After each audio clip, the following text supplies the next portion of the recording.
ஓம் அமிர்தீஸ்வரிய நமக. ஓம் நம சிவாயா. அம்மாவுடைய திருப்பாதங்களை தொட்டு வணங்கிட்டு நம்ம இந்த பதிவுக்குள்ளே போகலாம். அம்மாவுடைய ஒரு புத்தகத்தில் உலகின் இயல்பு அப்படிங்கிற டாப்பிக்கில் ஒரு கட்டுரை மாதிரி எழுதியிருந்தாங்க. ரொம்ப நல்லா இருந்தது. அம்மா சொன்ன கருத்துக்கள் தான் ரொம்ப ரொம்ப நல்லா இருந்தது. நம்ம நார்மலாக டே டு டே லைஃப் எப்படி வாழணும், எந்த விதத்தில் நம்ம மனசு நம்மளை ஆட்டி படைக்குது, அதை எப்படி சரி பண்ணணுங்கிற மாதிரியான விஷயங்கள்லாம் ஷேர் பண்ணியிருந்தாங்க. ரொம்பவே நல்லா இருந்தது. ஸோ அதுதான் உங்களுக்கும் ஷேர் பண்ணணும்னு தோணுச்சு. ஸோ அதனால தான் இந்த வீடியோ இப்போ எடுத்துகிட்ருக்கேன். ஃபஸ்ட்டு நான் படிக்கிறேன், கேளுங்க. இவ்வுலகில் வாழும்போது உலகின் இயல்பை புரிந்து கொண்டு வாழ வேண்டும் என அம்மா சொல்வதுண்டு.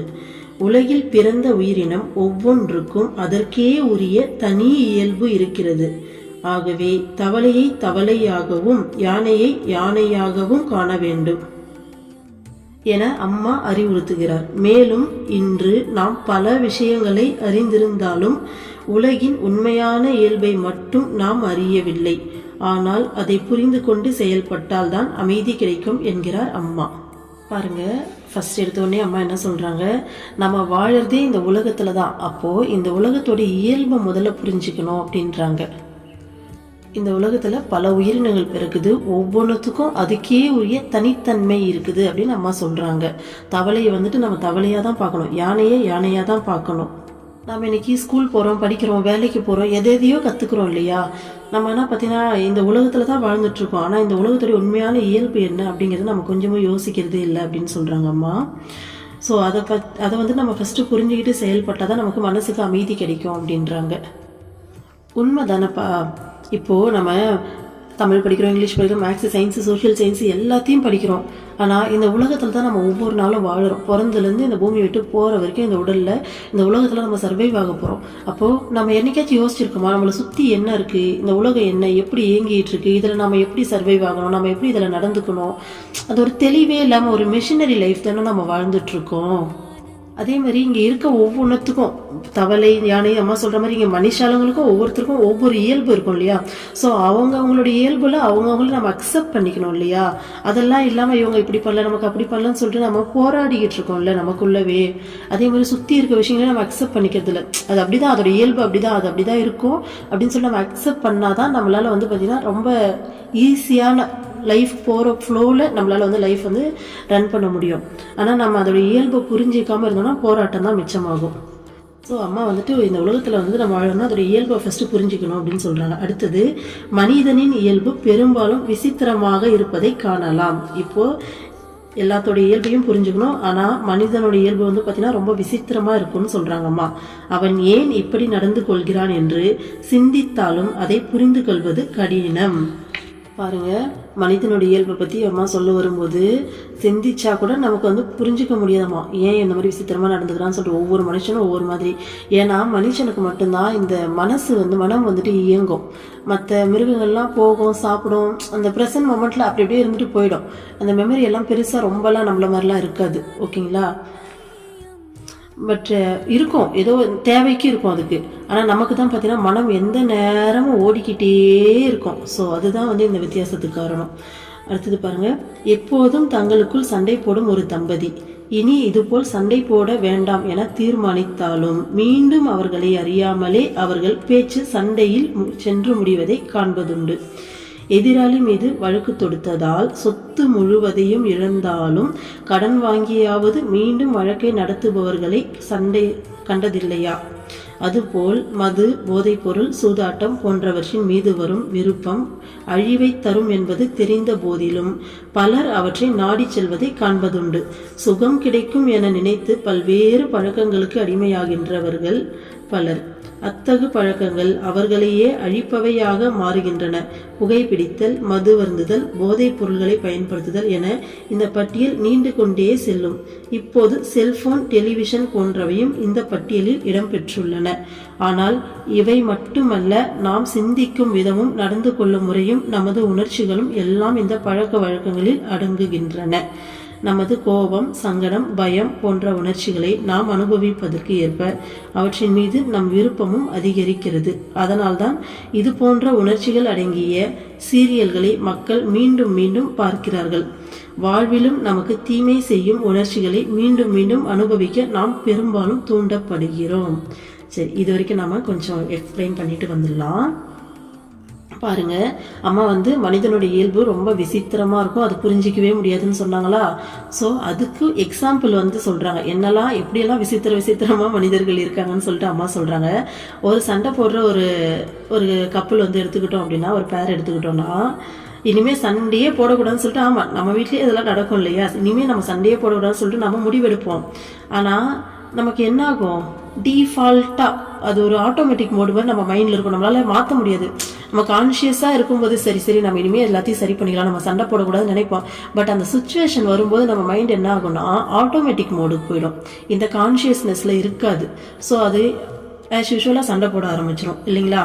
அதே மாதிரி இப்போ 2 பேர் சொத்துக்கு வந்துட்டு கேஸ் போடுறாங்கன்னு வச்சுக்கோங்களேன். இப்போ எதிரில் இருக்கவங்ககிட்ட கேஸ் போட்டதால இந்த பர்சனுக்கு என்ன ஆகுதுன்னா, ஒட்டுமொத்த சொத்தையுமே முழுகிற அளவுக்கு கடன் வாங்கியாச்சு. அதையும் தாண்டி இன்னமும் கடன் அதிகமாக வாங்கியாச்சும் கேஸ் நடத்துறவங்க நம்ம பார்த்துருக்கோம்ல. என்ன ஆனாலும் பரவாயில்ல, என்னுடைய இந்த சொத்து இல்லாமல் மற்ற எல்லா சொத்தும் அழிஞ்சாலும் பரவாயில்ல, ஆனால் அவனுக்கு அந்த சொத்து போகக்கூடாது, நான் அவனை விட மாட்டேன். இந்த ஒரு மென்டாலிட்டியில் மக்கள் இருக்கிறதையும் நம்ம பார்க்க முடியல. ஸோ அம்மா வந்து விசித்திரமாக எந்த விதத்தெல்லாம் விசித்திரமாக மக்கள் இருக்காங்கன்னு சொல்லிட்டு சொல்கிறாங்க. ஓகேங்களா. அதே மாதிரி ட்ரிங்கிங் ஹேபிட்க்கு, ஸ்மோக்கிங்க்கு, அதே மாதிரி வந்து பார்த்திங்கன்னா கேம்லிங் பண்ணுறவங்களாம் பார்ப்போம் இல்லையா. கண்டிப்பாக அது தப்பு, இதனால் நமக்கு நல்லது கிடைக்காது, நம்ம வந்து பார்த்திங்கன்னா இதனால் அழிவு தான் வரும், நம்ம லைஃப் போகும், நம்ம உடம்பே போகும்னு தெரியும், அவங்களுக்கு எல்லாமே தெரியும். தெரிஞ்சாலும் அவங்களோட மைண்டே அவங்க கண்ட்ரோலில் இருக்காது. அது வந்துட்டு அவங்க மைண்டில் சொல்கிற அந்த டோபமைனுக்காக வேண்டி திரும்ப அது போயிட்டு அதை அனுபவிக்கணும் அப்படிங்கிற மாதிரி திரும்ப அவங்களுக்கே தெரியாமல் அது ஒரு ஹேபிச்சுவலாக அவங்க பண்ணிக்கிட்டே இருப்பாங்க இல்லையா. ஸோ ஃபஸ்ட்டு ஒரு சுகம் தான் கிடைக்குது. அது ஒரு டைம் ஒரு ட்ரிங்க் பண்ணும்போது, ஒரு ஸ்மோக் பண்ணும்போது, ஒரு கேம்லிங் பண்ணும்போது ஒரு டைம் ஒரு சுகம் கிடைக்குது இல்லையா. ஸோ அந்த சுகத்துக்காக அவங்க வந்து அடிமையாகிறாங்க. அதுக்கப்புறமா அது நம்மளே அழிக்கும் அப்படிங்கிற நிலைமைக்கு வரும்போதும் கடைசி நேரம் வரைக்கும் அதை விடாமல் பரவாயில்லன்னு சொல்லி அந்த சுகத்துக்காகவே அவங்க அடிமையாகி அதிலேயே வந்து பார்த்திங்கன்னா வாழ்க்கையே வந்து வீணாக்கிடுறாங்க இல்லையா. ஸோ அம்மா இந்த மாதிரிலாம் விசித்திரமான மனிதர்கள் இருக்கிறாங்க. இந்த மாதிரி போட்டுக்கிட்டே போனால் இந்த பட்டியல் வந்து பார்த்திங்கன்னா ரொம்ப பெருசாக போயிட்டே இருக்கும் அப்படின்றாங்க. இப்போது அந்த லிஸ்ட்டில் என்ன பண்ணுறாங்கன்னா அம்மா செல்ஃபோனையும் டிவியும் சேர்க்குறாங்க. ஓகேங்களா. அதுவும் அந்த லிஸ்ட்டில் வந்துட்டு வருதாமா. இது மட்டும் கிடையாது. இப்போது எப்படி வந்து ஸ்மோக்கிங்கு, ட்ரிங்கிங்கு, அதே மாதிரி கேம்லிங்கு, போதை பழக்கம், செல்ஃபோனு, டிவி, இதெல்லாம் எப்படி நம்மளை அடிமைப்படுத்தி நமக்கே தெரியாமல் நம்மளுடைய உடம்பே அழியுது, நம்மளே அழியிறோம்னாலும் நம்மளை அதை அடிமைப்படுத்தி நம்மளை வச்சிருக்குதோ. ஸ்டார்டிங்கில் சின்ன சின்ன சந்தோஷத்துக்காக அதுக்கு பின்னாடி போயிட்டு கடைசியாக எவ்வளோ பெரிய பிரச்சனை வந்தாலும் நம்மளால் அதுலேருந்து வெளியில் வர முடியாத அளவுக்கு அடிமைப்படுத்தி வச்சிருக்குதோ. அந்த லிஸ்ட்டில் அம்மா பாருங்கள், இதுதான் இங்கே தான் நம்ம வந்துட்டு நோட் திஸ் பாயிண்ட்ன்ற மாதிரி கவனமாக கவனிக்கணும்.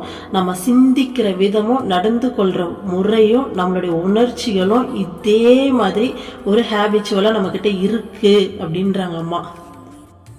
இது வந்து பார்த்திங்கன்னா நம்ம கண்ட்ரோலில் இல்லை. உண்மை தானப்பா. நம்மளால் நம்ம ஃபீலிங்ஸை கண்ட்ரோலில் வைக்க முடியுதா? யோசிச்சு பாருங்கள். சப்போஸ் நம்ம ஃபீலிங்ஸை மட்டும் நம்ம கண்ட்ரோலில் வைக்க முடிஞ்சிட்டா நாம தான் ராஜா, நாம தான் ராஜா இல்லையா. பட் அது முடியாமல் தானே ஒவ்வொரு நாளும் நம்ம வந்து போராடிக்கிட்டு இருக்கோம். இப்போ சாதாரணமாக எல்லா வீட்லையும் நடக்கிற ஒரு விஷயத்தை எடுத்துக்கலாம். இப்போ லேடிஸ் அந்த ஹஸ்பண்ட் கிட்ட, ஜென்ஸ் அந்த லேடிஸ் ஒய்ஃப் கிட்ட வந்து சண்டை போடக்கூடாது, கோவப்படக்கூடாது, எது வந்தாலும் நிதானமாக ஹேண்டில் பண்ணணும்னு நம்ம நினைப்போம். எத்தனையோ வருஷமாக நினச்சிக்கிட்டு இருப்போம். ஆனால் பார்த்தீங்கன்னா நம்மளால் வந்துட்டு அதை எல்லா நேரத்துலையும் கண்டிப்பாக கடைபிடிக்க முடியாது. நம்மளை மீறி வந்து பார்த்திங்கன்னா கோவப்படுவோம். கோபமே படக்கூடாது அப்படின்னு சொல்ல வரல. பட் ஆனால் அந்த கோபம் வந்து பார்த்திங்கன்னா நம்ம நிதானமாக தெளிவாக இந்த இடத்துல கோவப்பட்டால் தான் கரெக்டு அப்படின்னு சொல்லி படுறோமான்னு கேட்டால் கிடையாது. நாமளே ஒரு ரியாக்டிங் மோடில் நம்மளையும் மீறி நம்ம என்ன பண்ணுறோன்ற நம்மளுடைய கண்ட்ரோல் இல்லாமல் கோவப்படுவோம் பார்த்தீங்களா. அது செய்யக்கூடாது. இந்த இடத்துல கோவப்படுறதால இந்த விஷயம் கரெக்டாக நடக்கும் அப்படி நம்ம இந்த இடத்துல கண்டிக்காமல் விட்டோம்னா இது தப்பாயிடும் அப்படின்னு சொல்லி தெளிவாக கோவப்படுறது தப்பு கிடையாது. ஆனால் நம்ம கண்ட்ரோல்லே இல்லாமல் நம்ம கோவப்படுறோம் பார்த்தீங்களா. ஸோ அந்த மாதிரி அம்மா வந்து இந்த ட்ரிங்கிங் ஹேபிட், இந்த ஸ்மோக்கிங் ஹேபிட் மாதிரி டிவி ஃபோன் பார்க்குறதையும் சேர்த்து அதில் நம்மளோட உணர்ச்சிகளை நம்மளால் கட்டுப்படுத்த முடியாமல் இருக்கும் இல்லையா. ஸோ இதுவும் வந்து பார்த்திங்கன்னா அந்த மாதிரியான ஒரு கெட்ட பழக்கம் தான் அப்படின்னு சொல்கிறாங்க. இதை பற்றி அம்மா இன்னும் டீப்பாக எக்ஸ்பிளைன் பண்ணுறாங்க. வாங்க நம்ம பின்னாடி பற்றி இன்னும் டீப்பாக எக்ஸ்பிளைன் பண்ணலாம். அடுத்து என்ன சொல்கிறாங்க பாருங்கள். நமது கோபம், சங்கடம், பயம் போன்ற உணர்ச்சிகளை வந்து பார்த்திங்கன்னா நம்ம அனுபவிக்கிறதுக்கு ஏற்ற மாதிரி இந்த உணர்ச்சிகள் மேலே நமக்கே தெரியாமல் டீஃபால்ட்டாக நமக்கு ஒரு விருப்பம் இருக்குன்னு சொல்கிறாங்க அம்மா. நமக்குள்ளே போயிட்டு ஊடுருவி பார்க்க தெரியல. அதனால் நமக்கே தெரியாமல் நமக்கு அந்த ஃபீலிங்ஸ் மேலே ஒரு விருப்பம் இருக்காமா. அப்போ நம்ம என்ன செய்கிறோம்னா, அதனால தான் திரும்ப திரும்ப போயிட்டு இந்த டிவி சீரியல்லாம் நம்ம வந்துட்டு பார்க்குறோமா. நமக்கு பார்த்திங்கன்னா அதை பார்க்கும்போது நமக்கு டெய்லி ஒரு கஷ்டம் தான் வரும். டெய்லி சீரியலில் மேக்ஸிமம் சந்தோஷமாக இருக்குதுன்றது என்றைக்கோ ஒரு நாளைக்கு தான் காமிப்பாங்க. மற்ற நாளெல்லாம் வீட்டில் பிரச்சனை ஒரே அப்படியே இன்ட்ரெஸ்டிங்காக கொண்டு போவாங்க. இந்த வீட்டில் திருடு போயிடுச்சு, கண்டுபிடிக்கிறானா இல்லையா, அந்த திருடை வந்து மாற்றானா இல்லையா, அவன் போகிற வழியில் இப்படி அப்படின்னு சொல்லி கண்டினியூஸாக கொண்டு போவாங்களே. அப்போ அதில் வந்துட்டு நம்ம அங்கே போயிட்டு உட்காரும்போது அவ்வளோ பேட் ஃபீலிங் தான் நமக்கு கிடைக்கும். ஆனாலும் நம்ம மைண்ட் வந்து மறுநாள் அந்த டைம் ஆனால் அந்த போயிட்டு உட்காந்துடணும், அதை பார்த்துடணும் அப்படின்னு சொல்லி தோணுதா இல்லையா. ஸோ நமக்கே தெரியாமல் இந்த பேட் ஃபீலிங் எல்லாத்தையும் அனுபவிக்கிறதுக்கு, இந்த பயம், கோபம், சங்கடம், இந்த மாதிரியான ஃபீலிங் எல்லாம் அனுபவிக்கிறது நம்ம மைண்ட் வந்து அடிக்ட் ஆகிருக்குன்னு நம்ம சொல்கிறாங்க. இது நமக்கு நார்மலாக பார்த்தா புரியாது. ஆனால் நீங்களே கொஞ்ச நேரம் அமைதியாக இருந்து யோசிச்சு பாருங்கள். இது உண்மையான உண்மை. நமக்கே தெரியாமல் நம்ம மைண்டு இது எல்லாத்தையும் அடிக்ட் ஆகி இருக்குது. அந்த ஃபீலிங்ஸ்க்காக தான் நம்ம வந்துட்டு டெய்லி போயிட்டு அதை போயிட்டு பார்க்குறோம். அம்மா எந்த அளவுக்கு நமக்கு உள்ள ஊடுருவி பார்த்து நம்மளை வந்துட்டு சொல்கிறாங்க பாருங்கள். அடுத்தது பாருங்கள், உலகின் இயல்பை குறித்து சொல்லும்போது ராமகிருஷ்ண பரமஹம்சர் சொல்லும் ஒரு உதாரணம் மிகவும் பயனுள்ளதாக இருக்கும். அவர் மனிதரை 3 விதமாக பிரிக்கிறார். இப்போ ராமகிருஷ்ண பரமஹம்சர் சொன்ன மனுஷனுடைய இயல்புகள் வந்துட்டு அவர் 3ஆக பிரிச்சிருக்காராமா. ஸோ அதை வந்து சொல்கிறாங்க. ஓகேங்களா. ஃபஸ்ட்டு வந்து பார்த்தீங்கன்னா பக்தன், பிணைக்கப்பட்டவன். முமுஷி, வீடு பேற்றை விரும்புபவன். முக்தன், முக்தி பெற்றவன். ஸோ மனிதர்களை ராமகிருஷ்ண பரமஹம்சர் வந்து பார்த்தீங்கன்னா இந்த மாதிரி 3 நிலையாக பிரிக்கிறாரு. இவர்களுக்கு மேலாக நித்திய முக்தன், முக்தி நிலையில் நிலைத்திருப்பவன் என்றொரு பிரிவு இருக்கிறது. நார்மல் ஹியூமன் பீயிங்கை வந்துட்டு 3ஆக பிரிக்கிறாரு. இவங்களுக்கு மேலே எந்நேரமும் முக்தி நிலையில் இருக்கவங்க ஒருத்தவங்க இருக்காங்களாம். அதற்கும் மேலானவர்கள் அவதாரங்களாம். ஓகேங்களா. ஸோ நார்மல் பீப்புளை 3ஆக பிரிக்கிறாரு. அது மேலே முக்தி நிலையில் இருக்காங்க, அதுக்கு மேலே அவதாரங்கள் இருக்காங்கன்னு சொல்கிறாங்க. இந்த உலகத்தில் இந்த கேட்டகரியில் தான் பீப்புள் வந்து வராங்க. இப்போ மனிதராக பிறந்தவர்களில் பெரும்பாலோர் பக்தன் என்ற முதல் பிரிவை சேர்ந்தவர்களே. எனவே இவர்களை குறித்து சற்றே பார்க்கலாம். ஓகேங்களா. ஸோ மேக்ஸிமம் பீப்புள் இந்த பக்தன் அப்படின்ற நிலையில தான் இருக்காங்களா. ஸோ இந்த பக்தன் அப்படிங்கிற நிலை என்னன்றதை பார்க்கலான்றாங்க. பக்தன் அப்படிங்கிறவங்க யாருன்னா பிணைக்கப்பட்ட ஜீவனா. ஓகேங்களா. ஸோ ஸ்ரீ ராமகிருஷ்ணர் அருள்மொழிகளில் பிணைக்கப்பட்ட மனிதர்களை குறித்து விவரமாக சொல்லப்படுகிறது. ஸ்ரீ ராமகிருஷ்ணர் பந்தத்தில் அகப்பட்ட மனிதர்கள் தங்களுக்கு மிகவும் துன்பம் அளித்த செயல்களிலேயே மீண்டும் மீண்டும் ஈடுபடுகின்றனர். ஒட்டகத்தை போன்றவர்கள் இவர்கள். ஒட்டகமானது முள் செடியை தின்கிறது. அப்போது முள் கிழித்து வாயிலிருந்து இரத்தம் வழிகிறது. இருப்பினும் முள் செடியை தின்பதை அது நிறுத்துவதில்லை என்கிறார். இது முற்றிலும் நம்ப இயலாததாக தோன்றலாம். துன்பத்திற்கு காரணமான அதே செயலை மீண்டும் மீண்டும் செய்வதா? துன்பத்தை யாரும் விரும்புவதில்லையே. அப்படி இருக்க இது உண்மையாக வழியில்லை என நினைக்கலாம். அம்மாவிடம் வந்த ஒரு தம்பதியின் நினைவு வருகிறது. அவர்களின் திருமணம் முடிந்து. ஓகே, இதை ஃபஸ்ட்டு பார்த்துடலாம். இப்போ ஃபஸ்ட்டு பிணைக்கப்பட்ட ஜீவனை பற்றி, அதாவது பக்த நிலையில் இருக்கவங்களை பற்றி, முதல் நிலையில் இருக்கவங்களை பற்றி சொல்கிறாரு. இந்த உலகத்தில் மேக்சிமம் பீப்புள் வந்து இந்த நிலையில் தான் இருக்காங்களாமா. இவங்க வந்து பார்த்தீங்கன்னா பந்தத்தில் பிணைக்கப்பட்டவங்களாமா. பந்தத்தில் அகப்பட்டவங்கன்னா என்ன, கம்ப்ளீட்டாக அந்த பற்றோடு வாழறவங்க. ஓகேங்களா. ஸோ இது நல்லா இருக்குது. நம்மளே அப்படி தான் இருந்திருப்போம். அம்மா கிட்ட வந்த பிறகு தான் வந்து பார்த்திங்கன்னா அதுலேருந்து கொஞ்சம் வெளியில் வர ட்ரை பண்ணிகிட்ருக்கோம் இல்லையா. ஸோ நம்மளை தான் சொல்கிறாங்க. பட் ஆனால் இப்போ நம்ம அம்மா கிட்ட வந்த பிறகு அடுத்த ஸ்டேஜை நோக்கி கண்டிப்பாக ட்ராவல் பண்ணிகிட்ருக்கோம். அது இல்லைன்னு சொல்ல முடியாது. ஸோ பந்த பாசங்களில், பொருட்களில் எல்லாத்துக்கூடும் அந்த பந்தத்தில் வந்துட்டு அகப்பட்டவங்க மனுஷங்க தான் பக்தன்னு சொல்கிறாங்க. சரிங்களா. இவங்க எப்படியாப்பட்டவங்களாமா, ஈஸியாக எக்ஸாம்பிளில் வந்து புரிய வைக்கிறாங்க பாருங்கள். ஒரு ஒட்டகம் வந்துட்டு போயிட்டு முள்செடியை சாப்பிடுமாமா. சப்பாத்தி கிளி செடி இருக்கு இல்லையா. ஸோ அதை வந்து சாப்பிடும்போது வாயெல்லாம் குத்தி ரத்தம் வழியுமாமா. இருந்தாலும் அது வந்து ஐயோ ரத்தம் வழியுதே, வலிக்குதேன்னு சொல்லி தூரம் வராதாமா. திரும்ப திரும்ப அதே தான் சாப்பிட்டுட்டு இருக்கோம். அதை கேட்டால் நம்ப முடியாத மாதிரி தான் இருக்கும். ஆனால் அதுதான் உண்மை. அப்படி தான் வந்துட்டு இருக்காங்க. அதுக்கு வந்துட்டு அம்மா அடுத்தது ஒரு எக்ஸாம்பிள் வந்து சொல்ல வராங்க. ஓகேங்களா. இது உண்மை தானேப்பா. இப்போ நம்ம வீட்லேயே பல பேர்த்தோடைய லைஃப்பில் வந்து நம்ம பார்த்துருப்போம். நார்மலாக ஹஸ்பண்ட் ஒய்ஃப் ரிலேஷன்ஷிப்பே எடுத்துப்போமே, இல்லை ஒரு டாக்ஸிக் ஃப்ரெண்டாக இருக்கலாம், யாராக வேணாலும் இருக்கலாம். ஒருத்தரால் நமக்கு கஷ்டம் வருது, அவங்க நம்மளை திரும்ப திரும்ப வந்து கஷ்டப்படுத்துகிறாங்க அப்படின்னு தெரிஞ்சாலும் அவ்வளோ சீக்கிரம் அந்த மனசு வந்துட்டு இல்லை இது நமக்கு தப்பு, இது வேண்டாம், நம்ம இதனால் கஷ்டம்தான் மிஞ்சுதே தவிர நமக்கு இதனால் நல்லது நடக்கலை, நம்ம கொஞ்சம் தைரியமாக வந்துட்டு இந்த ரிலேஷன்ஷிப்லேருந்து வெளில வந்துடலான்னு எத்தனை பேர் வராங்க சொல்லுங்கள். முடிஞ்ச அளவுக்கு அந்த ரிலேஷன்ஷிப்பை எப்படியாச்சும் சரி பண்ணிட மாட்டோமா அப்படின்னு போராடிட்டு இருக்கவங்க தான் எங்கள் முக்கால்வாசி பேர். போராடி எப்படியாச்சும் அதை சரி பண்ணி அதை வந்துட்டு நம்ம அதில் சர்வை பண்ணிட மாட்டோமா அப்படிங்கிற அந்த போராட்டத்திலே வாழ்க்கை முடிஞ்சு போகுது. சப்போஸ் நீங்கள் அப்படி இல்லை, தெளிவாக வெளியில் வந்து நான் தைரியமாக இருக்கிற ஆளுன்னா உண்மையாலுமே உங்களுக்கு சல்யூட் தான் அடிக்கணும். ஸோ அந்த தெளிவான மனநிலை தான் வேணும். ஸோ அதுதான் வந்து பார்த்திங்கன்னா அந்த ஒட்டகத்துடைய கதைக்கு ஈக்குவல். நமக்கு அந்த ரிலேஷன்ஷிப்பால் கஷ்டம்தான் வருதுன்னு தெரியும். ஈவன் தோ நம்ம என்ன பண்ணுவோம், திரும்ப திரும்ப திரும்ப அதை எப்படியாச்சும் சரி பண்ணிட மாட்டோமா, அதை எப்படியாச்சும் சரி பண்ணிட மாட்டோமா, அதை கூட எப்படியாச்சும் அதை என்ன சார் அது கூட நம்ம இருக்க தான் ட்ரை பண்ணிட்டு இருப்போமே தவிர தெளிவாக யோசிச்சு இல்லை இதனால நம்ம கஷ்டம் வருது, நம்ம இதுலேருந்து விலகி நம்ம தெளிவாக யோசிக்கணும்னு நினைக்கிற மென்டாலிட்டி நம்மக்கிட்ட இல்லை. அதுதான் சொல்கிறாங்க. ஓகேங்களா. அடுத்தது, அம்மாவிடம் வந்த ஒரு தம்பதியின் நினைவு வருகிறது. அவர்களின் திருமணம் முடிந்து 15 வருடங்கள் ஆகிவிட்டன. மனைவி இப்போதும் அவளது தாய் வீட்டில் இருக்கிறாள். பல முறை கணவருடன் சண்டை போட்டு, பாருங்க அம்மா அதையே சொல்றாங்க, சண்டை போட்டுக்கொண்டு தாய் வீடு வருவாள். 2 நாள்களுக்கு பிறகு மனம் அலைப்பாயும். மீண்டும் கணவனிடம் செல்வாள். மீண்டும் சண்டை வரும். இப்படி நடப்பது வழக்கமாக மாறியது. கணவரிடம் சென்றால் சண்டையில்தான் முடியும் என்பது அவளுக்கு தெரியும். அதனால் துன்பமே வருகிறது. இனிமேல் அன்பாக நடந்து கொள்ள வேண்டும், சுகமாக வாழ வேண்டும் என்றெல்லாம் சிந்திப்பாள். ஆனால் பேச ஆரம்பித்தால் பேச்சு மெல்ல மெல்ல சண்டையாக மாறும். அது துன்பத்தில் சென்று முடியும். இது தொடர்கதையாக தொடர்கிறது. பாருங்க, அம்மா சொன்ன இந்த விஷயம் உங்களுக்கே நல்லா புரிஞ்சிருக்கும்னு நினைக்கிறேன். இது எல்லா வீட்லையுமே நடக்கிற ஒரு விஷயம் தானே. நம்ம இவ்வளோ நேரமாக தானே சொல்லிக்கிட்டு இருந்தோம். ஸோ சண்டை வருது, திரும்ப திரும்ப வந்துட்டு இப்போ சண்டை வந்த பிறகு அம்மா வீட்டுக்கு போகிறாங்க. அங்கேயாச்சும் சரி ஓகே நம்ம தான் சண்டை போட்டுமேன்னு இருக்காங்களா, கிடையாது. திரும்ப ஐயோ விட்டுட்டு வந்துட்டுமே திரும்ப ஹஸ்பண்ட் போகலான்னு சொல்லி வராங்க. வந்தால் திருப்பி சண்டை வருது. அப்போ திரும்ப திரும்ப இப்படியே சண்டை வருது. நம்ம கொஞ்சம் இனிமேல் அன்பாக நடந்துக்கலாம்னு நினைக்கிறாங்க. பட் ட்ரை பண்ணும்போது முடியுதா? முடியல. என்ன ஆகுது, பேச்சு கொஞ்சம் ஸ்டார்ட் ஆனோடனே திரும்ப பழைய ஆட்டோமேட்டிக் மோடுக்கு மைண்ட் வந்து போயிடுது. அப்போ வந்து திரும்ப பிரச்சனை தான் வருது. இது வந்து பார்த்தீங்கன்னா தொடர்கதையாக இருக்குது அப்படின்றாங்க அம்மா. இப்போது அடுத்தது சொல்கிறாங்க, ஒவ்வொருவரும் தங்கள் மனோவாசனைகளுக்கு அடிமையாக உள்ளனர். இதுதான் பாயிண்ட். ஓகேங்களா. அதனால் ஒரு அனுபவம் ஏற்பட்டால் அது துன்பத்தை அளிப்பதாக இருந்தாலும் அதே செயலில் மீண்டும் ஈடுபட முயல்வர். அச்செயலை செய்யாமல் விடுவது என்பது அவ்வளவு எளிய செயல் அல்ல. மீண்டும் மீண்டும் அதில் ஈடுபட்டு மனம் இடிந்து போகின்றனர். தற்கொலை, விவாகரத்து, வழக்கு, சிறை, அடிதடி போன்றவை அடங்கியதாக அவர்கள் வாழ்க்கை அமையும். அதில் ஏதோ சுகம் இருப்பது போல் இருக்கும் அவர்களின் செயல்கள். அவர்களால் இது போன்ற செயல்களில் இருந்து விடுபட முடியுமா என்பதே கேள்விக்குறிதான். பெரும்பாலும் நமது அனுபவங்களில் இருந்து நாம் பாடங்கள் படிப்பதில்லை என்பதுதான் உண்மை. இயற்கை நாம் பாடம் கற்பதற்கான வாய்ப்புகளை ஏற்படுத்தி கொடுத்தாலும் நாம் அதற்கு தயாராவதில்லை. இப்போ அம்மா என்ன சொல்கிறாங்கன்னா, நம்ம எல்லாருமே நம்ம மனசுடைய வாசனைகள்லாம் நம்ம மனசுக்குள்ளே நிறைய ரெக்கார்ட்ஸ் இருக்கும். நிறைய நமக்குன்னு சொல்ல வெறுப்பு இருக்கும். எனக்கு இது பிடிச்சது, எனக்கு பிடிக்காது, இவங்களை பிடிக்கும், அவங்கள பிடிக்காது, எனக்கு இது பிடிக்கும், அதை பிடிக்காது, எனக்கு இது நான் ரொம்ப ஃபேவரெட்டு, எனக்கு இத்தனை ட்ரெஸ் வேணும், எனக்கு இத்தனை வீடு வேணும், இதெல்லாம் இந்த மாதிரி. ஓகேங்களா. ஸோ இதுதான் வாசனைகள்.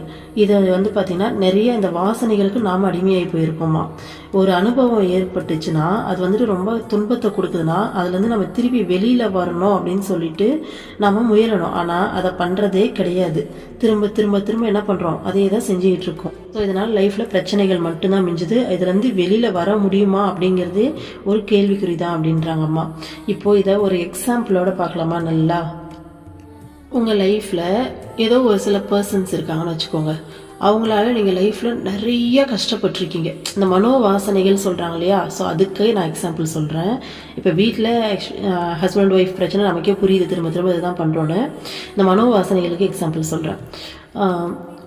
அவங்கள அந்த பர்சனால் நீங்கள் லைஃப்பில் நிறைய கஷ்டப்பட்டுருக்கீங்க. ஒவ்வொரு நாளும் நரகமாக போகிற அளவுக்கு அவ்வளோ கஷ்டப்படுத்தியிருக்காங்க. உங்களை நிறையா மிஸ்யூஸ் பண்ணியிருக்காங்க, நிறைய ஏமாற்றிருக்காங்க, உங்களை நிறைய கஷ்டப்படுத்தியிருக்காங்கன்னு வச்சுக்கோங்களேன். ஸோ அந்த பர்சனை நீங்கள் இப்போ வந்து பார்த்திங்கன்னா நம்ம அம்மா கிட்ட வந்துட்டோம். ஓகேங்களா. இப்போ நம்ம வந்து பார்த்திங்கன்னா ஒரு சேஃபான ஹேண்டில், சேஃப் ஜோனில் இருக்கோம். ஈவன் தோ இப்பயும் அந்த பர்சன் கிட்ட நம்ம பேசும்போது அவங்க ஏதாச்சும் நம்மக்கிட்ட கொஞ்சம் இப்படி அப்படின்னு சொல்லி பேசினாங்களா அப்படின்னா நமக்கு பழைய மாதிரி அதே கோவம், நமக்கு அதே வெறுப்பு, அந்த ஒரு உணர்வுகள் வந்து நம்ம வரதை நம்மளால் பார்க்க முடியும். நம்மளுடைய முன்னாடி வாழ்க்கையில் வந்துட்டு ஒரு டீப்பான ஒரு ஊண்டு இருக்குன்னா அது அப்படியே வந்துட்டு வெளியில் வரும். நீங்கள் கவனிச்சிங்கன்னா தெரியும். நம்ம அம்மா கிட்டே இருக்கோம், நம்ம வந்துட்டு பார்த்தீங்கன்னா மனசை எந்த ஒரு ஞாபகமும் வராது. மைண்டு வந்து பார்த்திங்கன்னா அப்படியே பழைய அந்த ஸ்டேட்டுக்கு போயிட்டு அப்படியே ஆட ஆரம்பிச்சிடும். அங்கே போயிட்டு பிரச்சனை தான் மிஞ்சும். திரும்ப வந்து பார்த்திங்கன்னா அதுக்கப்புறமா நம்ம யோசிச்சு உட்காந்துட்ருக்கோம் என்ன பண்ணிகிட்ருக்கோம் அப்படின்ட்டு. இப்போ உங்கள் லைஃப்பில் அந்த மாதிரியான ஒரு பர்சனை உங்கள் மைண்டுக்கு கொண்டு வந்துடுங்க. ஓகேங்களா. இப்போது அந்த பர்சனை நம்ம எத்தனை விதமாக நம்ம ஹேண்டில் பண்ணலான்னு சொல்லலாமா. ஓகேங்களா. ஏன்னா இப்போ நம்ம அம்மா கையில் இருக்கோம். ஃபஸ்ட்டு விஷயம், அவங்களால ஒரு பிரச்சனை வருதுன்னா இதுக்கு முன்னாடி எப்படியோ ஓகேங்களா, இப்போ நமக்கு வருதுன்னா அம்மாவை தாண்டி தான், நம்ம குருவை தாண்டி தான் நம்மக்கிட்ட வரும். அப்போது ஒரு விஷயம் நடக்குதுன்னா அம்மா அந்த சூழ்நிலையை நமக்கு உருவாக்கி கொடுத்துருக்காங்க. ஏதோ ஒரு காரணத்துக்காக தான் அந்த சூழ்நிலை நமக்கு வந்து நிற்கிது. ஒருவேளை அம்மா மேபி டெஸ்ட்டு கூட வைக்கலாம்.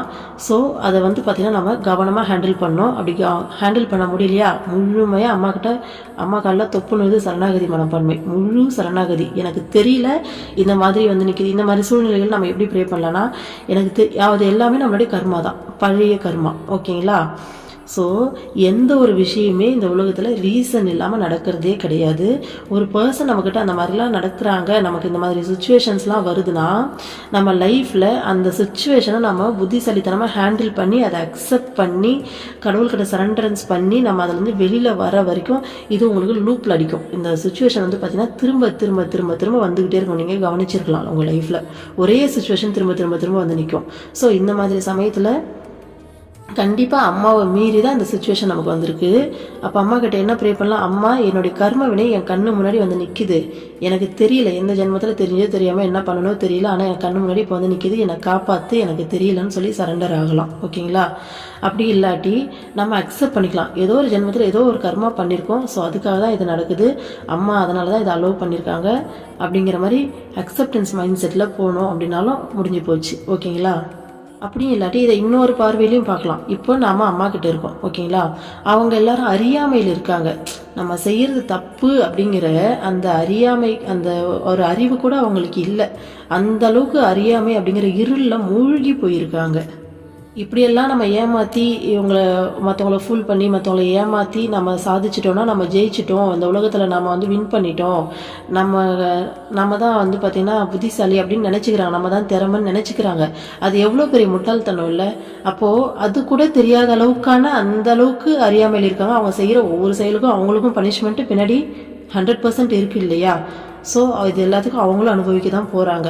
ஸோ அந்தளவுக்கு அறியாமையில் இருக்கவங்கள பார்த்து இப்போ நமக்குன்னா நம்ம ஒரு தப்பு செய்கிறோன்னா நமக்கு தடுக்கிறதுக்கு நம்மளுடைய குரு இருக்காங்க, நம்ம அம்மா இருக்காங்க, நம்மளை அரவணைக்கிறதுக்கு நம்ம அம்மா இருக்காங்க, நமக்கு சொல்லிக் கொடுக்குறது நம்ம அம்மா இருக்காங்க. இந்த அளவுக்கு நிதானமாக இருங்க, என் பிள்ளைங்க இப்படி தான் இருக்கணும்னு சொல்லிட்டு அவ்வளோ விஷயங்களை உள்ளே புகுத்தி நம்மளை வந்து பார்த்திங்கன்னா டெய்லி போட்டு நம்ம பாத்திரத்தை வாஷ் பண்ணுற மாதிரி வாஷ் பண்ணி ஒவ்வொரு நாளும் வந்து வழி நடத்திக்கிட்டு இருக்காங்க.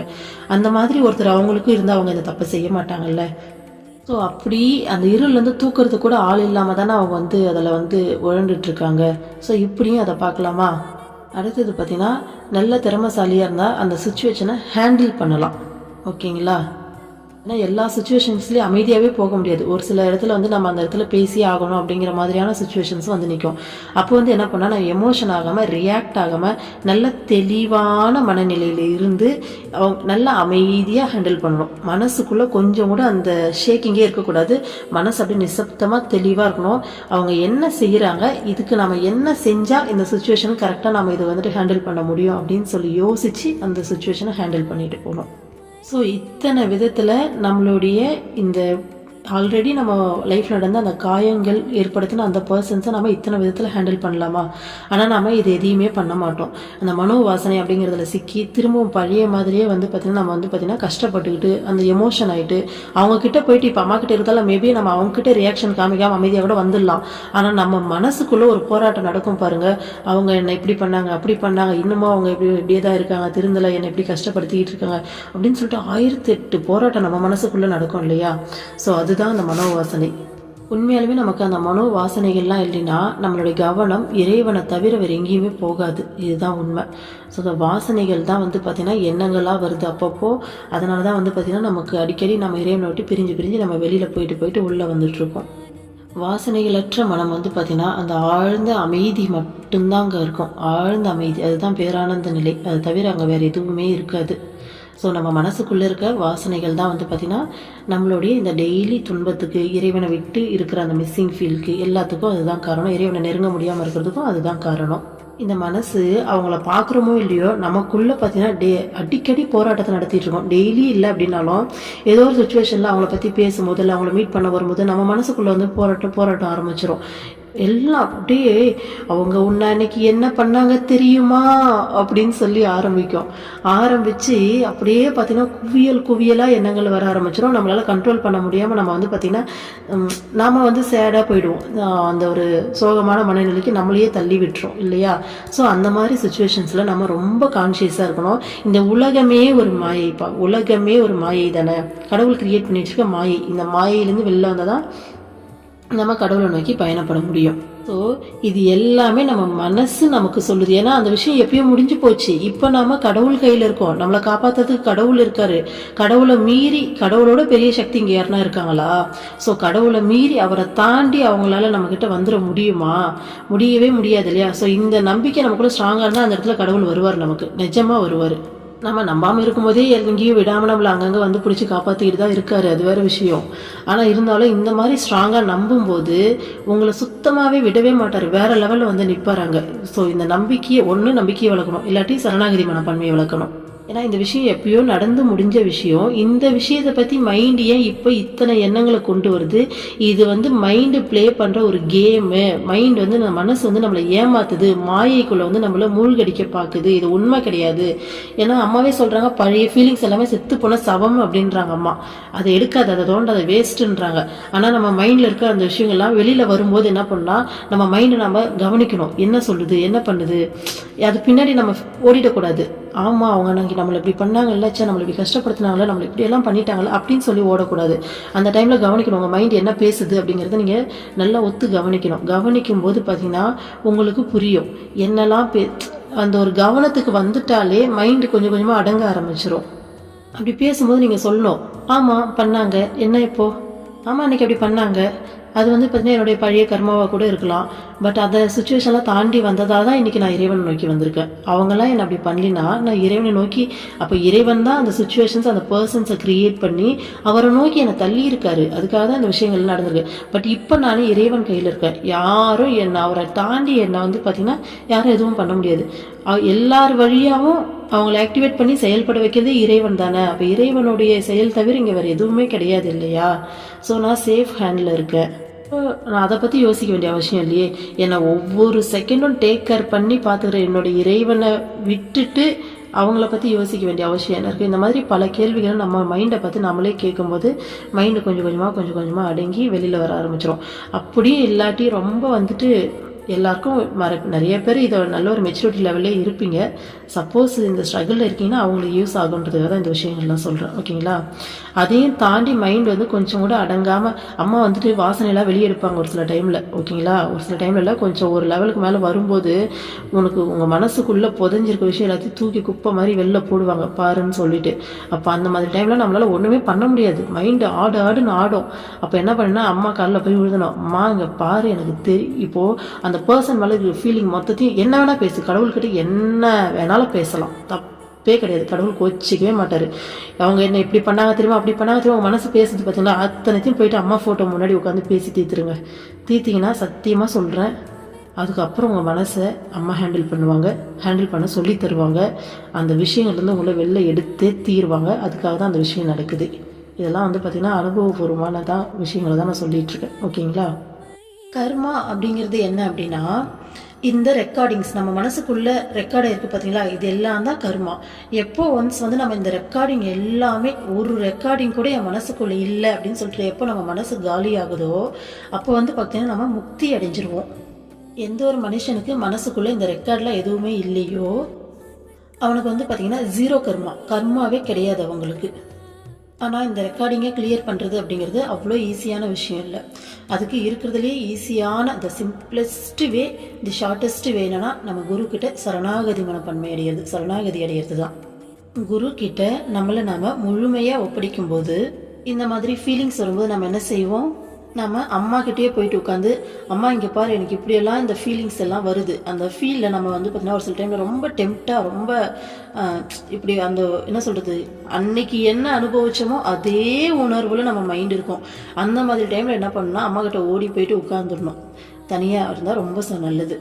உட்காந்துட்டோம் அப்படின்னா நம்ம அம்மா கிட்ட பேச ஆரம்பித்தோம்னா பயங்கரமாக ஒரு அழுக வரும் பாருங்க. அம்மா இங்கே பாரு, இதெல்லாம் என் லைஃப்பில் நடந்ததுமா. அம்மா கிட்ட பேசுறது நோ ரூல்ஸ் அண்ட் ரெகுலேஷன். நீங்கள் மனுஷாளுங்கிட்ட போயிட்டு இந்த எமோஷனை காமிக்கிறத விட அங்கே பிரச்சனை மட்டும்தான் மிஞ்சம். அம்மாவும் வேடிக்கை பார்ப்பா, நீ என்ன நம்பல, அங்கே தானே நம்பின, நீயே ஹேண்டில் பண்ணுன்ட்டு. ஆனால் ரொம்பலாம் விட மாட்டாங்க, இருந்தாலும் சும்மா லைட்டாக. ஓகேங்களா? அப்போது அம்மா கிட்ட வந்து நம்ம உட்கார்ந்தோம் அப்படின்னா இந்த ஃபீலிங் வந்து பிச்சுக்கிட்டு ஊற்றும். அம்மா என்னை பாருமா, இப்படியெல்லாம் என் லைஃப்பில் நடந்துச்சோ, இதெல்லாம் பண்ணாங்க தெரியுமாம்மா, என்னை இப்படியெல்லாம் பேசினாங்க தெரியுமாம்மா அப்படின்னு சொல்லி நல்லா மனசு விட்டு ஒரு டைம் பேசி நீங்கள் அழுதுட்டீங்கன்னு வச்சுக்கோங்களேன். அம்மா வந்து பார்த்திங்கன்னா அதை உங்கள் மனசு வந்து பார்த்திங்கன்னா பயங்கரமாக ஹீல் பண்ணி விட்டுருவாங்க. நம்ம கண்ணுக்கு தெரியாது, ஆனால் நீங்கள் யோசிச்சு பார்த்தீங்கன்னா தெரியும். இதுக்கு முன்னாடி அந்த பர்சனை பார்க்கும்போது உங்களுக்கு வந்த ஃபீலு இப்போ அடுத்த டைம் நீங்கள் பார்க்கும்போது பார்த்தீங்கன்னா அந்த ஃபீல் வராது. அம்மா பார்த்தீங்கன்னா அந்த அளவுக்கு மனசை வந்து ஹீல் பண்ணி வச்சுருப்பாங்க. இதோட விட மாட்டாங்க. அடுத்தது என்னன்னா, அம்மாவுடைய முக்கியமான வேலையை, பிள்ளை அழுதுன்னு சொல்லிட்டு இந்த மனசை வந்துட்டு குணப்படுத்திடுறாங்க. அம்மாவுடைய குருவாக இருந்து அம்மாவுடைய முக்கியமான வேலை என்னன்னா நம்மளை திருத்துறது. ஓகேங்களா? இது எல்லாத்துக்கும் காரணம் யாரு? நம்ம மனசு. அப்போ அம்மா என்ன பண்ணுவாங்கன்னா, வெளியிலேருந்து மெசேஜஸ் வழியாகவும், வீடியோஸ் வழியாகவும், புக்ஸ் வழியாகவும், இல்லை ஏதோ ஒரு பர்சன் வழியாகவும் ஏதோ ஒரு விதத்தில் கம்ப்ளீட்டாக உங்களுக்கு புரிய வைப்பாங்க. இது அத்தனைக்கும் காரணம் உன்னுடைய மனசு மட்டும்தான். இந்த மாதிரி ஃபீலிங்ஸ் வரும்போது இவன் மனசை திரும்பி பாரு, அது ப்ளே பண்ணுதுன்றதை தெரிஞ்சுக்கோ. அது ஆட்டோமேட்டிக் மோடு, பழைய மாதிரி வந்துட்டு எப்பயும் போல் ஆட்டோமேட்டிக் மோடு போயிட்டு அது அந்த ஃபீலிங்ஸில் உழல பார்க்குது. அம்மா இந்த கதையில் கூட சொல்லியிருந்தாங்க இல்லையா, இனிமேல் சண்டையே போடக்கூடாதுன்னு சொல்லி நினைப்போம். ஆனால் பேச ஆரம்பிச்சப்பறம் எப்படி நம்ம மைண்டு தானே சண்டை போட ஆரம்பிக்கிறோம், எப்படி அதுதான் நமக்கே தெரியாமல் அந்த மனோவாசனைகள் நமக்குள்ளே இருக்குது. அப்போ ஆட்டோமேட்டிக் மோடுக்கு போயிடும் மைண்டு. ஸோ இது எல்லாத்தையும் அம்மா வந்து பார்த்திங்கன்னா நமக்கு புரிய வைப்பாங்க, நமக்குள்ளேயே திரும்பி பார்க்க வைப்பாங்க. அப்போ இந்த விஷயத்தை நம்ம உருப்படியாக பிடிச்சிக்கிட்டு நம்ம புரிஞ்சுக்கிட்டு அடுத்த ஸ்டேஜுக்கே நம்மளை வந்துட்டு அம்மா ஏற்றி விடுவாங்க. மைண்ட் வந்து பார்த்திங்கன்னா அதுக்கப்புறம் இந்த மாதிரி விஷயங்களுக்கு வந்து பார்த்தீங்கன்னா இந்த அளவுக்கு ஷேக் ஆகுது. ஷேக்கிங் கொஞ்சம் கொஞ்சமாக குறைஞ்சி சுத்தமாக இல்லாமல் பண்ணுற அளவுக்கு அம்மா வந்து ட்ரெயின் பண்ணிகிட்டே இருப்பாங்க உள்ளே இருந்து. அதனால தான் அம்மா அருள்மொழிகளில் கூட கிருத்தியா மேம் சேனலில் மேம் போட்டிருப்பாங்க பாருங்கள். அதில் சொல்லியிருப்பாங்க, நம்ம கன்னியாகுமரி டூர் போகிற இந்த இது போயிட்டுருக்கு இல்லையா. ஸோ அதில் பிள்ளைங்களா வேடிக்கை கூட பார்க்காதீங்கன்னு இருப்பாங்க. வெளியில் வேடிக்கை கூட பார்க்காத, இது வந்து பார்த்தீங்கன்னா ஒரு ஆன்மீக பயணம். முழுமையாக உன்னை நீ பக்குவப்படுத்திக்கிறதுக்கு இதை பயன்படுத்திக்கோ. வெளியில் நீ தனியாக இருக்கும்போது அமைதியாக இருக்கிறது அமைதி கிடையாது, மற்றவங்க கூட இருக்கும்போது எந்த அளவுக்கு அமைதியாக இருக்குது அப்படிங்கிறது தான் வந்து பார்த்திங்கன்னா உண்மையிலே நீ உனக்குள்ளே அமைதி இருக்கா இல்லையாங்கிறத செக் பண்ணுறதுக்கான ஒரு நல்ல வாய்ப்பாக பயன்படுத்திக்கோ. முடிஞ்ச அளவுக்கு ஆன்மீக குணங்களை வந்து வளர்த்துக்கோங்க, அமைதியாக இருங்க, பண்பாக நடந்துக்கோங்க மற்றவங்க கிட்ட. ஸோ வெளியில் வேடிக்கை கூட பார்க்காத அப்படின்லாம் சொல்லி கொடுத்துருப்பாங்க. ஏன்னா அந்த வேடிக்கை பார்க்கும்போது கூட 4 விஷயம் நம்ம மைண்டில் ரெக்கார்ட் ஆகும் புதுசாக. இந்த பிளேஸ் என்ன பிளேஸ், இது இவ்வளோ அழகாக இருக்கே, என்ன ஊர் இது, இந்த ஊரில் மக்கள்லாம் எப்படி பண்ணுறாங்க, இந்த மாதிரி ஏதோ ஒரு விஷயம் மைண்ட், இதுவும் ரெக்கார்டிங்ஸ் தான். அப்போ திரும்ப உட்காந்து இதை கிளியர் பண்ணுறதுக்கு ஒரு ப்ராசஸ். அப்போ ஏற்கனவே நிரம்பி வழியுது, அதை கிளியர் பண்ணுறதுக்கே அம்மா போராடிட்டு இருக்கா, இல்லை புதுசாகவே ரெக்கார்ட் பண்ணாதீங்கன்னு சொல்லிட்டு அம்மா அதில் ரொம்ப தெளிவாக அழகாக சொல்லியிருப்பாங்க.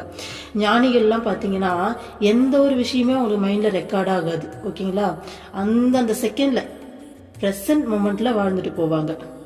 அவங்களுக்கு எந்த ஒரு எக்ஸ்பெக்டேஷனும் இருக்காது, எந்த ஒரு ரெக்கார்டும் இருக்காது. அந்த சமயத்தில் அவங்களுக்கு என்ன சுச்சுவேஷனில் இருக்காங்களோ அதை முழுமையாக ஏற்றுக்கிட்டு அதில் முழுமையாக அனுபவித்து அந்த ப்ரெசன்ட் மொமெண்ட்டில் அப்படியே வந்துட்டு மனசு அப்படியே லயிச்சு வாழ்வாங்க. ஸோ அதனால் அவங்களுக்கு ரெக்கார்ட்ஸே கிடையாது. இப்போது ஒரு லவ் ஃபெயிலியர் ஆகிருக்காங்கன்னு வச்சுக்கோங்களேன். ஆக்சுவலி அந்த பையன் ஏமாற்றிட்டான், சும்மா ஒரு எக்ஸாம்பிள் சொல்கிறேன், பையன் அப்படின்னு இல்லை, பையனோ பொண்ணோ அவங்க பார்ட்னர் வந்து ஏமாற்றிட்டாங்க அப்படிங்கிறது தெரியும்.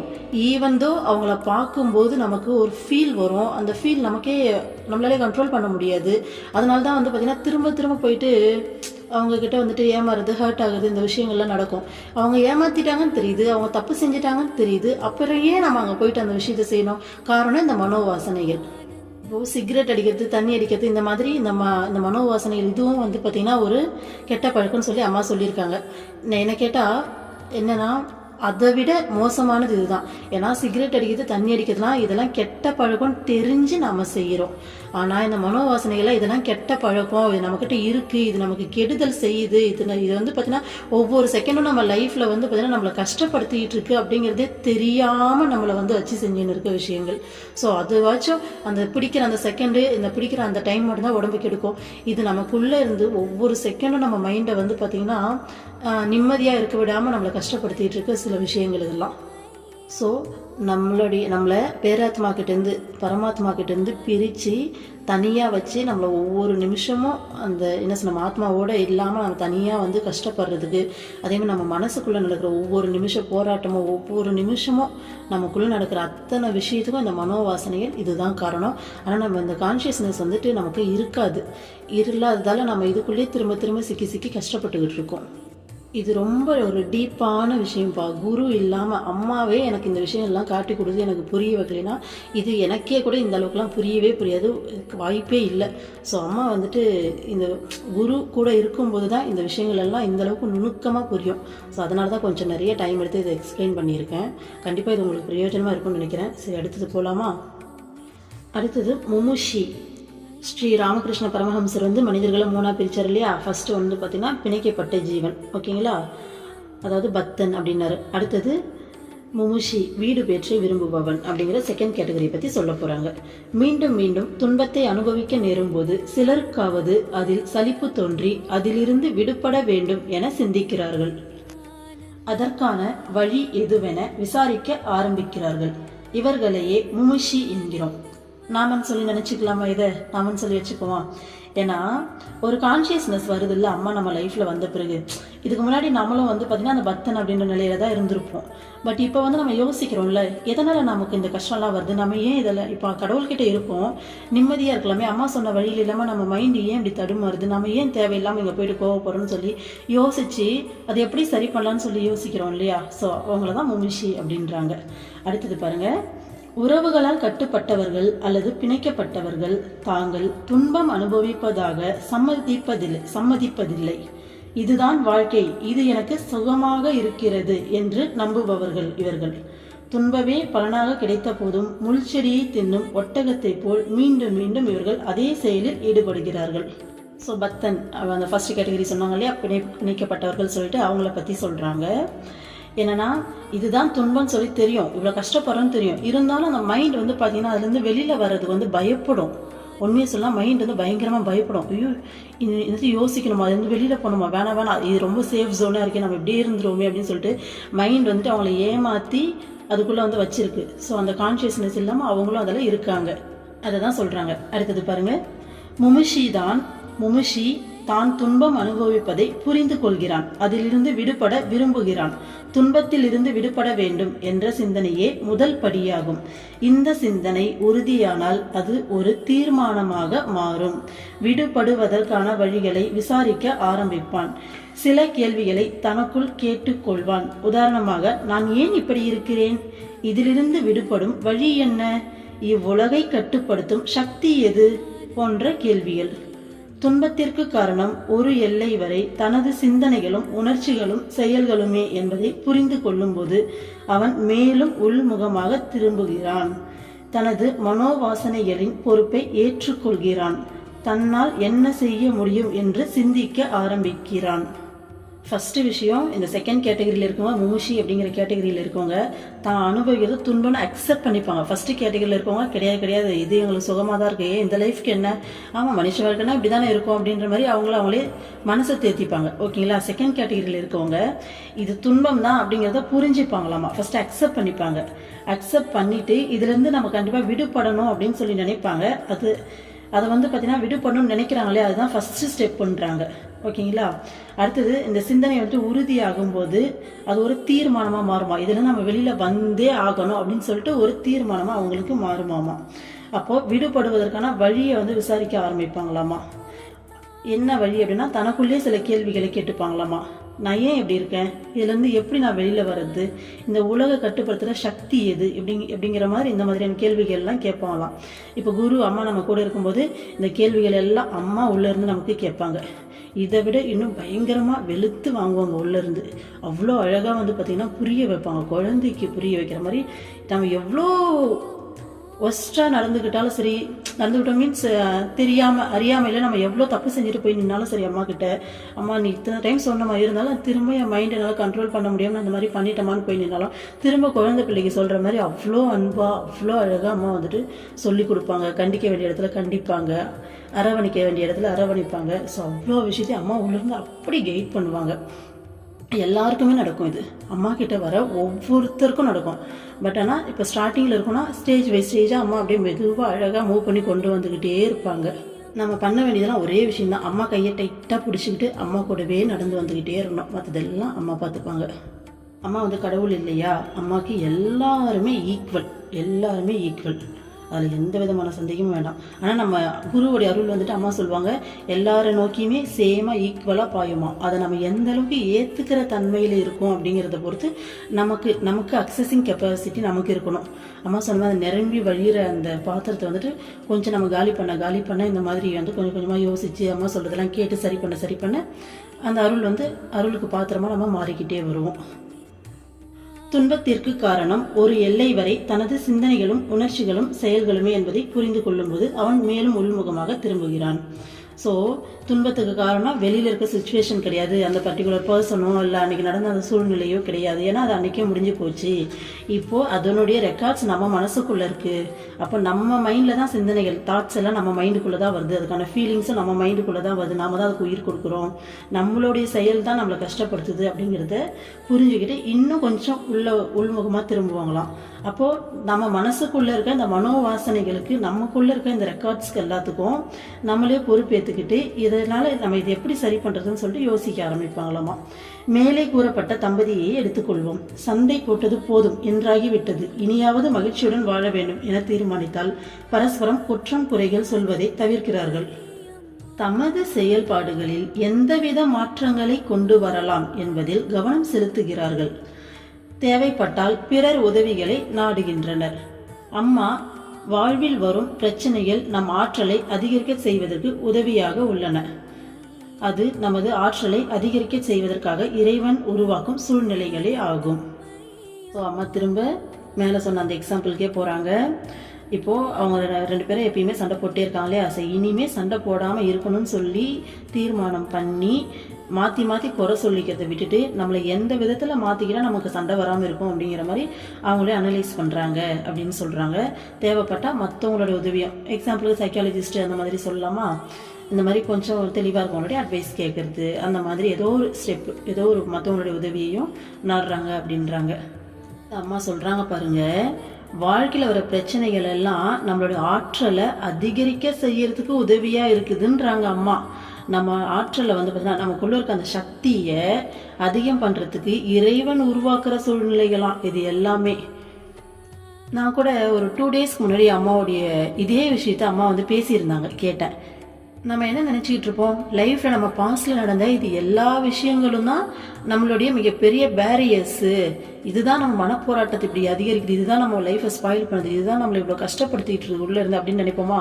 ஆனால் அம்மா என்ன சொல்கிறாங்கன்னா, உன்னுடைய கடந்த காலம்தான் உன்னை உருவாக்கிக்கிட்டு இருக்கு, அதுதான் அது தடைக்கல் இல்லை, அது படிக்கல்ன்றாங்க. ஓகேங்களா. ஸோ அந்த விஷயங்களை, அந்த சுச்சுவேஷனை நீ ஹேண்டில் பண்ண கற்றுக்கிட்ட அப்படின்னா அதெல்லாம் தான் உன்னுடைய எக்ஸாம் மாதிரி. நீ அங்கே போயிட்டு நீ அமைதியாக இருக்கவும் பொறுமையாக இருக்கவும் அங்கே அந்த சூழ்நிலையை ஹேண்டில் பண்ணுவோம், அந்த இடத்துல மன அமைதியை நீ கொண்டு வந்துட்ட அப்படின்னா அவ்வளோதான், அதுதான் உன்னுடைய அச்சீவ்மெண்ட்டு.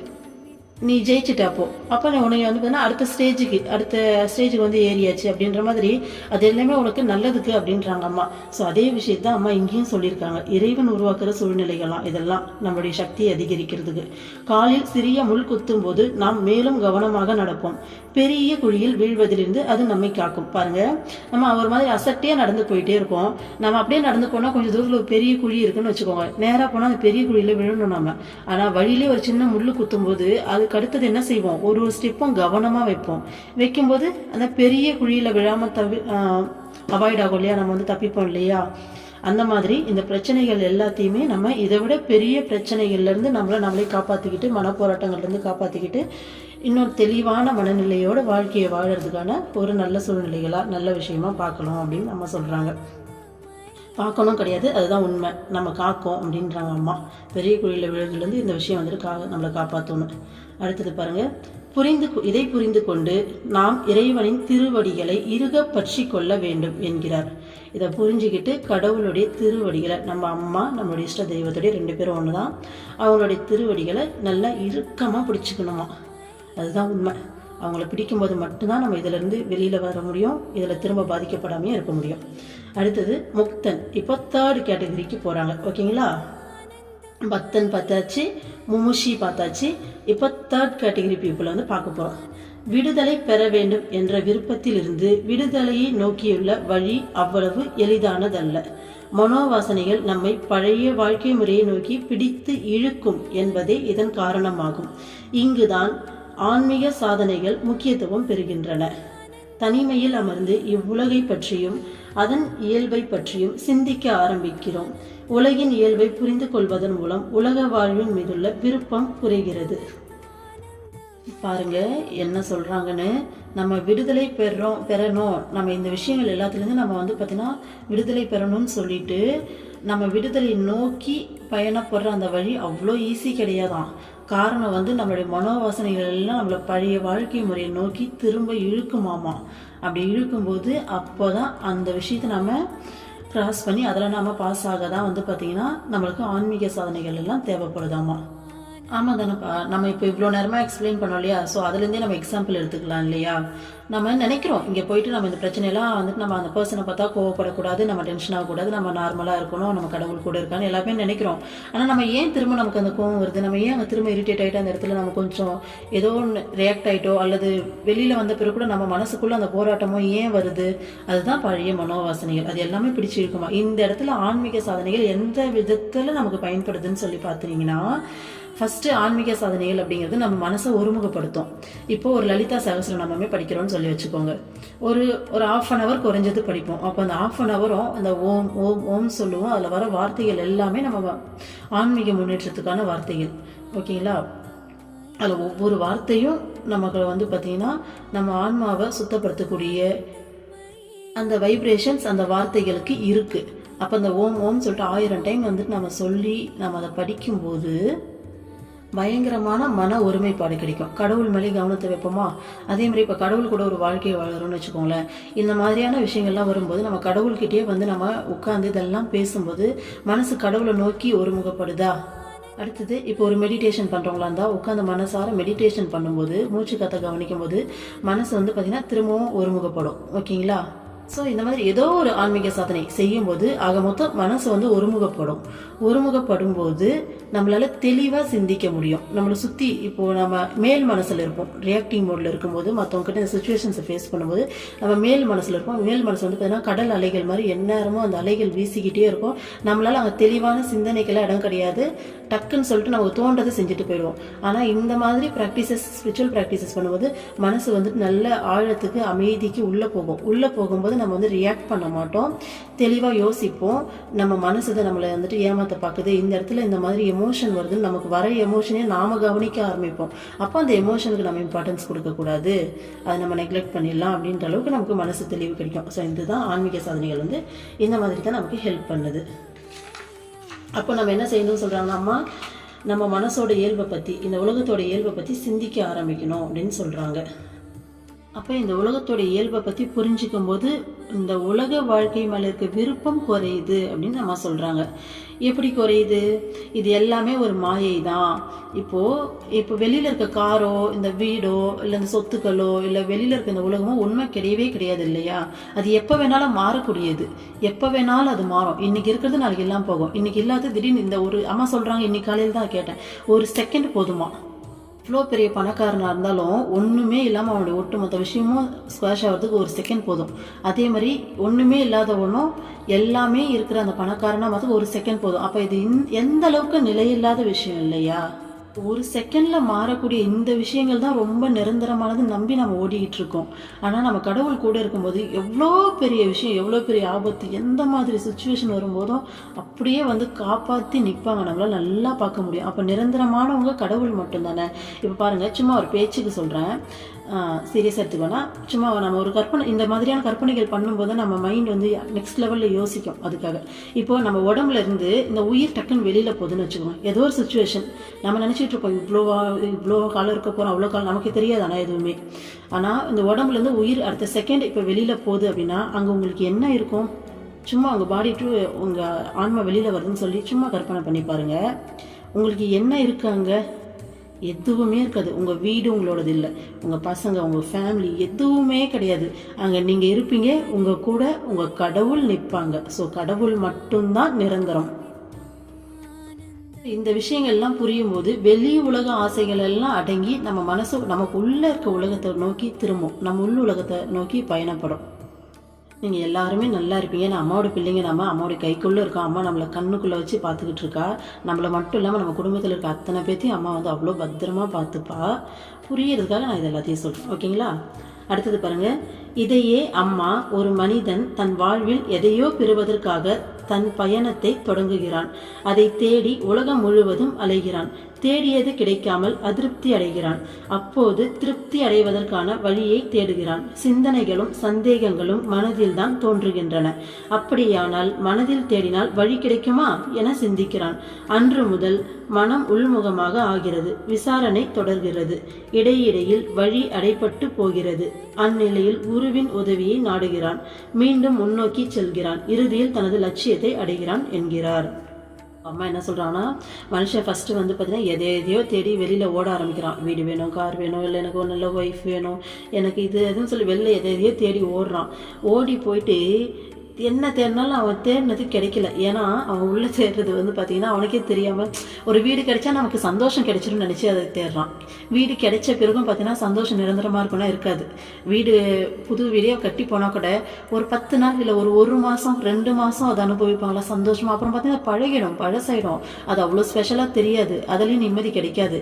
இப்போ மனசு என்ன பண்ணோம், அடுத்த திங்ஸுக்கு ஓடும், அடுத்த பொருளுக்கு, அடுத்த ஏதோ ஒரு விஷயத்தை நோக்கி ஓடும். அப்போ ஓடி ஓடி எல்லாத்தையும் அடைஞ்சு பார்த்தாலும் அந்த மனசில் அந்த வெறுமை, அந்த அதிருப்தி குறையவே குறையாது. ஏன்னா அவன் தேடுறது நிம்மதியை, அமைதியை. அது வந்து பார்த்தீங்கன்னா இறைவன் கிட்ட தான் இருக்கும், நமக்கு உள்ளதான் இருக்குது. ஓகேங்களா? அப்போது அப்படி தேடி தேடி கிடைக்காதப்ப நிறைய அவனுக்கு உள்ள வந்து சந்தேகமும் சிந்தனையும் வந்து எழுதாமா. ஏன் அப்படின்னு சொல்லிட்டு எழும்போது மனசுக்குள்ளே தேடினாதான் இது கிடைக்குமோ அப்படின்னு சொல்லி சிந்திக்க ஆரம்பிக்கிறானாம். ஸோ அப்படி ஆரம்பித்து அவங்களுக்குள்ளேயே தேட ஆரம்பிக்கிறாங்களாம்மா. அப்போ விசாரணை ஆரம்பிக்குதுன்றாங்க அம்மா. விசாரணை ஆரம்பிக்கும் போது, விசாரணை ஆத்ம விசாரம் அது வந்து சொல்கிறாங்க. ஓகேங்களா? அப்போது நடுவில் வந்து பார்த்தீங்கன்னா ஸ்ட்ரக் ஆகிடுமாமா அந்த விசாரணையை. நம்மளால் நம்ம முயற்சியால் கண்டினியூஸாக பண்ண முடியாது. அப்போது வந்து குருவோடைய உதவியை வந்து நாடுவாங்களாமா. ஸோ குரு வந்து பார்த்திங்கன்னா திரும்ப வழி நடத்தி கூட்டிகிட்டு போகிறாங்க அப்படின்றாங்க. என்னை கேட்டால் ஆல்ரெடி நல்ல போன ஜென்மத்தில் நல்ல ஒரு ஸ்பிரிச்சுவல் முன்னேற்றம் அடைஞ்சவங்களால் மட்டும்தான் குருவோடைய உதவி இல்லாமல் மேபி அவங்களுக்கே ஆனால் குருவோட உதவி தேவைப்படும்.